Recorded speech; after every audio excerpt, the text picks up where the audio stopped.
चलिए अब एक बार ऑयल मार्केटिंग कंपनीज के शेयर्स देख लेते हैं, एचपीसीएल, बीपीसीएल। शरद जी, एचपीसीएल, बीपीसीएल, एक व्यू ये बन रहा था कि अगर तो ब्रेंट के प्राइसेस नहीं बढ़े होते तो ₹2 की प्राइस कट कोई बहुत ज़्यादा डैमेजिंग नहीं होना चाहिए था स्टॉक्स के लिए, लेकिन हमने क्योंकि ऑलरेडी प्राइसेस गिर चुके थे इस एंटिसिपेशन में कि प्राइसेस कट होंगे। शरद जी, तो अब क्या व्यू बन रहा है आपका इस समय ऑयल मार्केटिंग कंपनीज को लेकर? क्या इस करेक्शन में बाय किया जाए? देखिए, इसमें तीन चार चीजें प्ले आउट कर रही हैं। एक तो जो रशियन क्रूड के में इनको डिफरेंस मिल रहा था, वो काफी हद तक कम हो गया है। मेरे हिसाब से पीक पे $15 के आसपास था, अभी वो सिर्फ $2 के आसपास रह गया है। इसके अलावा ये जो प्राइस कट आया, इसकी वजह से जो मार्केटिंग मार्जिन्स थी खास करके डीजल में, जो लगभग शायद मेरे हिसाब से 2/3 के आसपास ऑफ टोटल इनके सेल्स में कंट्रीब्यूट करता है, तो वहां पे इनकी मार्जिन्स लगभग डीजल की लॉन्ग टर्म एवरेज के नीचे चली गई है। पेट्रोल में अभी भी मेरे हिसाब से ₹2 के कट के बाद भी मार्जिन्स ठीक ठाक हैं, बट डीजल जो कि मेजर पोर्शन ऑफ रेवेन्यूज है, वहां मार्जिन्स में कट आ गया है। तो फॉरवर्ड नंबर्स में आप ये मान के चलिए कि मार्केटिंग मार्जिन्स में काफी बड़ा कट इन कंपनीज को देखना पड़ेगा। प्लस जैसा कि आप बोल रहे थे कि क्रूड की प्राइसेस ऊपर है, तो अब चूंकि रॉ मटेरियल सोर्सिंग भी कम है अभी, हालांकि बहुत बड़ा पोर्शन हमने वेनेजुएला में शिफ्ट कर दिया है, but April onwards most probably US की कुछ सैंक्शंस की रेनेबल वगैरह की न्यूज़ है, वो भी डिपेंडेंट है। प्लस अब चूंकि आचार संहिता लागू हो गई है, तो मोस्ट प्रोबेबली प्राइस से रिलेटेड कोई खास मूवमेंट आपको दिखाई नहीं देगा। तो मुझे लगता है अगले 1-2 महीने मोस्ट प्रोबेबली थोड़ा कैप्ड है in terms of news flow. और अगर वेनेजुएला वाली सैंक्शंस वापस से आ जाती है, क्योंकि भारत वापस से काफी बड़ा बायर निकल के आया है वेनेजुएला से, और रशियन क्रूड में जो डिस्काउंट था वो भी खत्म हो गया है तो मोस्ट प्रोबेबली अगले क्वार्टर वाली कमेंट्री भी आपकी बहुत सबड्यूड रहेगी। प्लस रशिया यूक्रेन टेंशन की वजह से वहाँ के रिफाइनरीज पे जो अटैक्स वगैरह हो गए, वो एक अनदर एक और लेग ऑफ प्रॉब्लम है, जिसकी वजह से तेल की कीमतें ऊपर जा रही हैं। तो मुझे लगता है शायद अगले 2-3 महीने थोड़ा सा सबड्यूड रहे यहाँ पे एनवायरनमेंट। जो ऑप्टिमिज्म था वो ओवर प्ले हो गया है। तो मुझे नहीं लगता कि यहाँ से आपको अभी बहुत जल्दी में यहाँ पे कोई पोजीशंस लेनी चाहिए। 8-10% और नीचे मिलता है तो मुझे लगता है वहाँ पे ग्रेजुअली इन्वेस्टमेंट बेट्स लेने के लिए काफ़ी बढ़िया आइडिया हो जाएगा। बट ज़्यादातर जो टेलविंड्स थी वो हेडविंड जैसी नज़र आ रही हैं at this point in time. और जो वैल्यूएशन कंफर्ट आज से 6 महीने साल भर पहले था वो काफ़ी डिसेंट था, अब वो उतना ज़्यादा नहीं है। तो मुझे लगता है अभी टेम्पोररली आपको अवॉइड करना चाहिए। एटलीस्ट मेरे हिसाब से पोस्ट इलेक्शंस आपको एक ज़्यादा क्लियर पिक्चर इमर्ज होगी।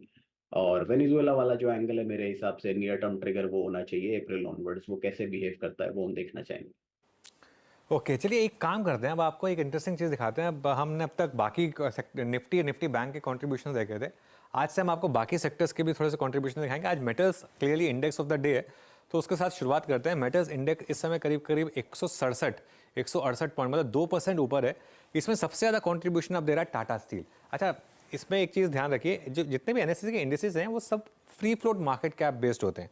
इसके लिए सेल जैसे स्टॉक्स और इवन नैल्को उतना इंपैक्ट नहीं डाल पाते हैं, क्योंकि उनमें पब्लिक गवर्नमेंट स्टेक बहुत ज़्यादा होता है, तो वो गवर्नमेंट प्रमोटर है, तो फ्री फ्लोट कम होता है इसकी वजह से। और टाटा स्टील का फ्री फ्लोट काफ़ी ज़्यादा है, इसके लिए टाटा स्टील और फिर जेएसडब्ल्यू स्टील, फिर हिंडाल्को, अगेन प्राइवेट कंपनीज ज़्यादा हैं, JSPL, Adani enterprises somehow metals में क्लासीफाई होता है, मुझे पता नहीं क्यों, लेकिन ये एक मेटल्स इंडेक्स पर एक इम्पैक्ट डालता है।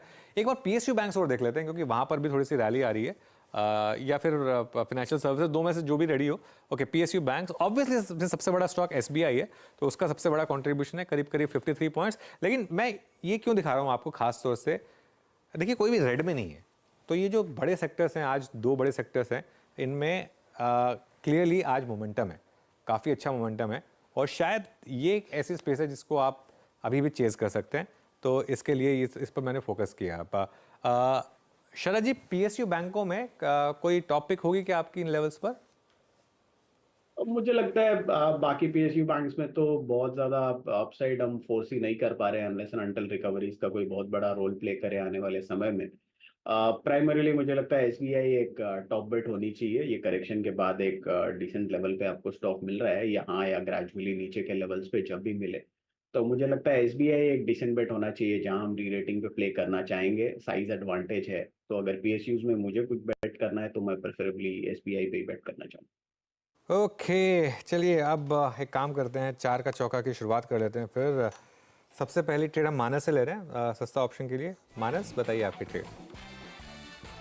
देखिए, बहुत सारे लॉन्ग कॉल्स की बात हुई है, लेकिन एक सेक्टर ऐसा है जो ऊपर सस्टेन नहीं हो पा रहा है, वो है आईटी स्पेस। अगर आप देखिए तो इन्फी से जैसे स्टॉक हाई लेवल पे सेलिंग प्रेशर फेस कर रहे हैं। स्पेशली इन्फी पे वही नजर है, क्योंकि यहाँ पर स्टॉक 100 मूविंग एवरेज के ऊपर नहीं निकल पा रहा है। कल भी स्टॉक में वहां पर रेजिस्टेंस देखने को मिला था, और आज भी इन्फी ने वहीं पर रेजिस्टेंस फेस किया है। शायद यहाँ पर गिरावट बढ़ेगी, क्योंकि लोअर टॉप लोअर बॉटम का स्ट्रक्चर है। तो इन्फी के 1560 के कॉल ऑप्शन में खरीदारी करने की राय रहेगी। अब पुट ऑप्शन में खरीदारी करने की रहेगी। 1560 का पुट ऑप्शन इन्फी का खरीदना है, 18 रुपए पे ट्रेड हो रहा है। इस ऑप्शन में आप 9 रुपए की स्टॉप लॉस से खरीदारी कर सकते हैं, और ऑप्शन में 40 रुपए के टारगेट सेट कर सकते हैं। ओके, आशीष भाई जी, आप क्या ट्रेड लेंगे एफएनओ सुपरस्टार में? जी, पावर ग्रिड पे खरीदारी की सलाह रहेगी। एक शॉर्ट कवरिंग यहाँ पे हमको लग रहा है कि अब यहाँ से प्ले होगी, और जिस हिसाब से पिछले 5 दिनों का हाइस थे उससे रीगेन करता हुआ देखने मिला स्टॉक है, तो यहाँ से मोमेंटम अच्छा बनेगा। 270 के जिसका एक अहम रेजिस्टेंस एरिया था उसके ऊपर कंफर्टेबली ट्रेड कर पा रहा है ये। तो 277 के टारगेट के लिए इसमें खरीदारी की जा सकती है। जो स्टॉप लॉस में मेंटेन करना है वो 265 पे कैसे मेंटेन करें। ओके, आपका ट्रेड है पावर ग्रिड है। अब चलते हैं शिवांगी जी के पास आज का चार्ट का चमत्कार पिक करने के लिए। शिवांगी, क्या पिक कर रही हैं आप? जी, मेरा पिक रहेगा शैलेट। हम देख रहे हैं कि पिछले 4 हफ्तों के lower highs lower lows formation के नेगेशन के बाद अब अच्छी तरह से ये स्टॉक जो है अच्छे बाइंग दिखा रहा है यहाँ पे इन जोन्स पे। पिछले 2 दिनों से काफ़ी एक अच्छा प्राइस वॉल्यूम सर्ज देखने को मिला है स्टॉक में, एंड ये पूरा ही थीम काफ़ी अच्छा प्ले आउट होते हुए दिख रहा है, तो इसका एक टेलविंड भी मिलते हुए दिखेगा। मंथ ऑन मंथ बेसिस में हमने देखा है कि पिछले 2 सालों से कंसिस्टेंटली स्टॉक ने काफ़ी अच्छा आउट परफॉर्म किया है in respect to the other counters in the sector. तो यहाँ पे खरीदारी की सलाह रहेगी। इमीडिएटली 850 के टारगेट्स बनते हुए दिख रहे हैं 795 के एक स्टॉक के साथ। ओके, तो यहाँ पे आपका शरद होटल बाय कॉल। शरद जी, आपका मिड कैप फंड आज का? जी, हमारा मिड कैप फंडा होगा हिकाल या हाईकाल लिमिटेड। कंपनी केमिकल्स और फार्मास्यूटिकल्स और सीडीएमओ में काम करने वाली कंपनी है। कुछ मैनेजमेंट ओनरशिप इश्यूज थे, वो अब मोर और लेस स्ट्रीम्ड आउट हैं, और हमें लगता है जिस तरीके का कैपेक्स कंपनी ने पिछले 4-5 सालों में किया है उसका कुछ भी असर नंबर्स पे दिखाई नहीं दिया है। रादर रॉ मटेरियल प्राइस, खास करके फार्मा सेगमेंट में जो चाइना से रॉ मटेरियल आता था उसमें प्राइसेस में वैगरीज की वजह से मार्जिन्स में काफ़ी डिसेंट हिट आया है, वो अब ग्रेजुअली नॉर्मलाइज हो जाना चाहिए। तो हम ये उम्मीद कर रहे हैं कि मार्जिन्स नॉर्मलाइज होनी चाहिए आने वाले 1-2 साल में, और ग्रेजुअली जो कैपेक्स इन्होंने किया है और जो अभी भी करीब 400-500 करोड़ का कैपेक्स है जो अंडर प्रोग्रेस है, तो कुल मिला के टॉप लाइन और बॉटम लाइन में over a period of time double होने की गुंजाइश रह सकती है। बॉटम लाइन में इंप्रूवमेंट और ज़्यादा होगा, क्योंकि ये जो मार्जिन क्लॉबैक होगा ये भी काफ़ी सब्सटैंशियल होना चाहिए। 300 से 400 बेसिस पॉइंट जैसा मार्जिन क्लॉबैक होना चाहिए।